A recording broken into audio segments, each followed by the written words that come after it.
Hey, what's going on everyone? Welcome back to the channel. Hope you're all doing great today. So, the NASCAR 25 update from October 27th just dropped. And honestly, this one deserves some real attention because it's not just another small patch. It actually smooths out a lot of things that fans have been talking about since launch. Whether you're playing on PlayStation 5 or Xbox Series X, this update is worth knowing inside and out, especially if you've been playing career mode or running online races with your friends. Now, before we get too far ahead, let's get to one thing straight. This isn't some random minor update where they tweak one or two things and call it a day. The October 27th patch actually changes a few core aspects that have been bugging players, and it builds on what they did earlier in the week with the October 24 hotfix and the one from the 21st. So if you haven't updated your game in a few days, this patch will bring everything up to speed all at once. It's kind of like getting 3 small updates in one, but the new stuff that landed on the 27th is what makes it special. First thing worth talking about, the multiplayer fix. If you've played online over the last few weeks, you probably noticed that random crash issue that would happen out of nowhere. Sometimes the game would just freeze up mid-race or right as you were loading into a lobby, and it didn't matter whether you were hosting or joining. It was frustrating, especially for those who actually enjoy running proper league-style events or private sessions with friends. Well, this patch finally claims to have fixed that.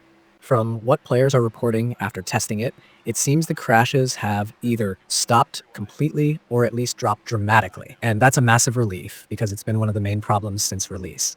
Nothing worse than having a great race going and losing it to a random disconnect. Then there's the paint kit update in career mode. And this one's actually pretty awesome. So before this patch, if you spent a bunch of time customizing your paint scheme, you'd have to manually redo it for every single slot. That meant if you had multiple vehicles or were switching between series, you'd end up copying the same design over and over again by hand. Now, with this new feature, you can just copy your paint scheme to all slots instantly. It's one of those quality of life things that doesn't sound huge on paper, but when you actually use it, you realize how much time it saves. It just makes the whole customization process feel smoother, especially if you're someone who likes to keep a consistent brand or theme across your cars. Speaking of paint, they've also added the option to switch paint schemes in championship mode. This is another one fans have been asking for. Previously, once you selected a paint scheme, that was it.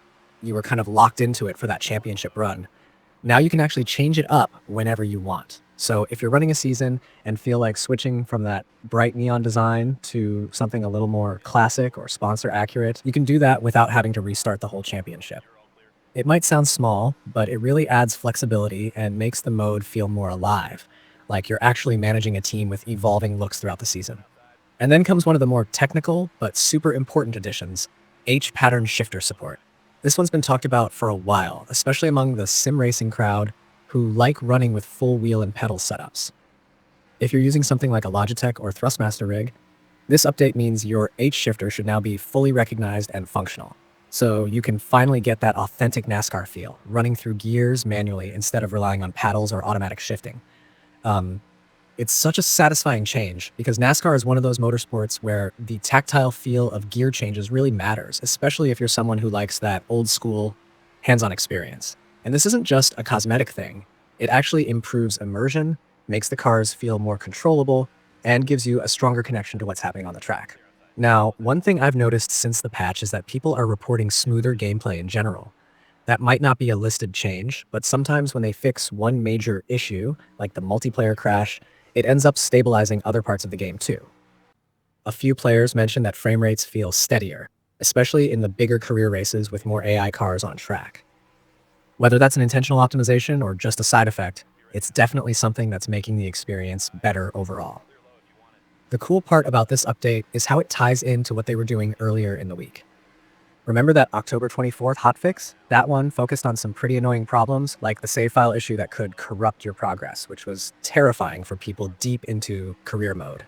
It also tweaked some of the car handling and adjusted driver ratings, making AI behavior a bit more realistic. That patch already improved the feel of the races, especially in longer runs where tire wear and strategy started to come into play. So this latest update just adds another layer of polish on top of those fixes. Then you've got the stuff from the 21st, which brought in new pitting options.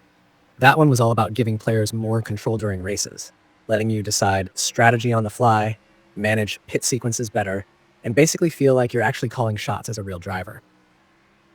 All these updates combined show that the developers are really listening. They're not just patching bugs, they're fine-tuning the game in a way that feels like they actually care about how it plays, not just how it looks on a feature list. Let's talk about what this means if you're someone starting fresh or jumping back in after a break. If you're new to NASCAR 25, this is honestly the best time to start. The first few weeks after launch had their fair share of frustrations, like performance hiccups and save bugs, but right now the game feels way more stable. The controls are tighter, the menus don't lag as much, and the customization feels smoother. You can tell that the devs are actively patching based on feedback, which is something every racing fan can appreciate. Now, if you're already deep into career mode, the copy paint feature alone is going to make a big difference. Let's say you've got a custom sponsor look that you really love. Now you can instantly apply it across every car you run, no matter the series. And if you're into role-playing your career like a real driver or team owner, that adds a fun layer of authenticity. It's kind of like running a consistent team identity, like what you'd see with Hendrick Motorsports or Joe Gibbs Racing, where their cars keep the same theme year after year.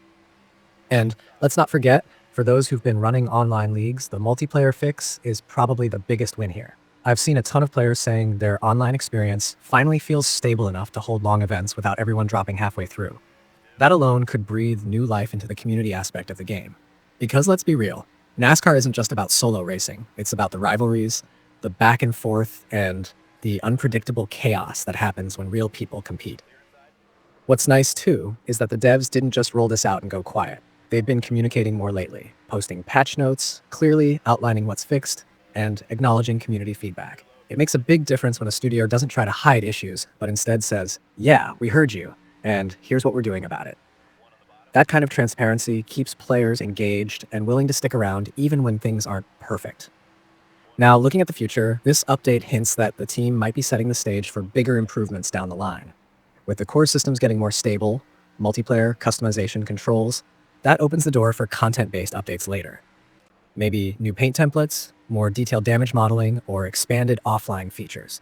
It feels like they're laying a foundation to build on, and that's a good sign for longevity.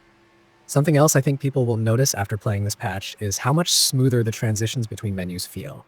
You don't get that little lag when switching between garage, schedule, or standing screens anymore, or at least it's reduced. It's small, but it adds to the overall polish. And for those on Xbox, reports say load times have slightly improved too, especially when jumping into events from career mode. It's not night and day, but any improvement to that waiting time is appreciated. Let's talk briefly about how the update affects the actual racing feel.